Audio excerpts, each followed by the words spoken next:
Assalamualaikum warahmatullahi wabarakatuh dan selamat kita berjumpa sekali lagi dalam siri pengenalan Stellarium.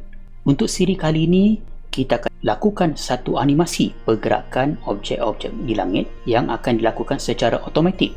Perkara pertama yang kita harus lakukan adalah lakukan tetapan keadaan langit kita ini pada waktu yang paling sesuai. Sebagai contoh, kita tetapkan paparan yang ada dalam Stellarium ini pada waktu lebih kurang 1 jam sebelum maghrib. Sebagai contoh, katalah kita set pada tahun 2021 bulan 7 1 hari bulan, itu 1 Julai 2021, dan kita setkan lebih kurang katalah pukul 6 petang ataupun 18.00. Jika ada tulisan-tulisan yang berada di atas langit ini yang menunjukkan nama-nama buruj, kita boleh padamkan nama-nama tulisan tersebut di bahagian bawah kiri sekali. Dalam kes ni, label constellation telah dipaparkan, jadi kita hanya perlu tekan butang tersebut ataupun tekan butang V pada papan kekunci. Di sini kita akan dapati keadaan langit pada waktu 6 petang di lokasi kita, iaitu dalam kes ini Kuala Lumpur. Kita akan dapati bahawa langit kita ni masih lagi terang, masih lagi tidak ada bintang-bintang yang dipaparkan di langit, dan matahari masih lagi berada di atas ufuk. Jika kita mahu setkan waktu ini ke hadapan, jadi ada beberapa cara untuk kita paparkan waktu yang berlainan dan menggerakkan simulasi-simulasi yang ada pada Stellarium ini. Yang pertama adalah dengan kita menukarkan tarikh dan waktu dengan menggunakan menu date and time window di sebelah kiri ini. Sebagai contoh, jika kita mahukan ke hadapan 1 minit, kita hanya perlu klikkan pada butang arrow di atas dan di bawah, dan kita akan perhatikan bahawa kedudukan matahari akan berubah sedikit demi sedikit. Namun ada cara lain yang lebih mudah. Kita perhatikan menu di bahagian bawah, dan di sebelah kanan sekali kita akan bertemu dengan beberapa buah butang. Yang pertama dipanggil sebagai decrease time speed, yang kedua adalah set normal time rate, yang ketiga adalah set time to now, dan yang seterusnya adalah increase time speed ataupun L. Jadi ini merupakan 4 butang yang kita boleh lakukan animasi ataupun simulasi pada kadar yang lebih laju. Sebagai contoh, jika butang yang dipaparkan sekarang ni adalah butang yang set normal time rate, iaitu butang bentuk 3 segi yang menunjukkan ke arah kanan, paparan yang pada Stellarium ini sedang bergerak pada waktu sebenar ataupun real time.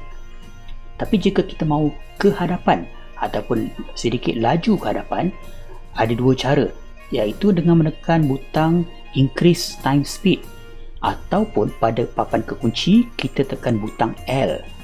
Jadi sebagai contoh, jika kita klik pada menu di sini sekali, kita akan dapati bahawa waktu ataupun time yang dipaparkan semakin laju.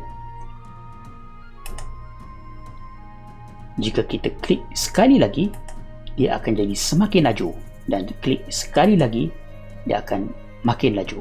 Dan kita akan dapat lihat di sini animasi pergerakan bintang-bintang di langit akan bergerak begitu laju, waktu yang dipaparkan bergerak begitu laju ke hadapan. Jika kita klik sekali lagi, dia akan menjadi begitu laju.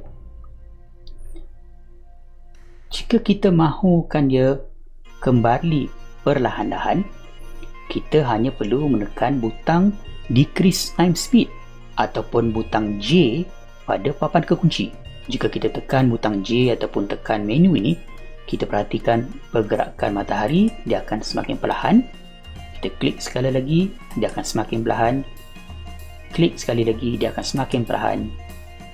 Sehinggalah apabila butang 3 segi set normal time rate itu menyala, itu menunjukkan bahawa paparan yang dipaparkan di dalam Stellarium ini adalah bergerak dalam waktu yang sebenar.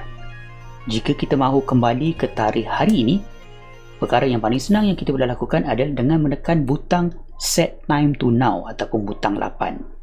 Jadi kita perhatikan dia telah pun set pada tarikh hari ini. Jika kita mahu paparan ataupun simulasi Stellarium ini bergerak ke belakang, bermaksud bintang-bintang akan bergerak daripada barat ke timur, kita hanya perlu tekan butang decrease time speed sehinggalah kita akan dapat lihat waktu yang dipaparkan di dalam date and time ini adalah waktu yang bergerak ke belakang, dan juga paparan-paparan yang kita lihat di sini akan bergerak secara terbalik. Ini bermaksud matahari akan terbit di sebelah barat, bintang-bintang semua akan terbit daripada sebelah barat, dan terbenam di sebelah timur.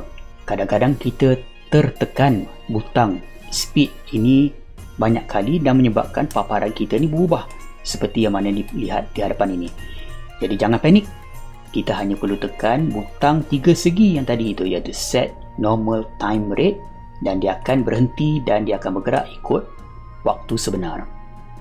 Jadi itu merupakan salah satu cara yang lebih mudah untuk kita melihat animasi ataupun simulasi pergerakan objek-objek yang ada di langit menerusi stellarium ini. Jadi kita jumpa lagi dalam siri yang akan datang. Sekian, Assalamualaikum warahmatullahi wabarakatuh.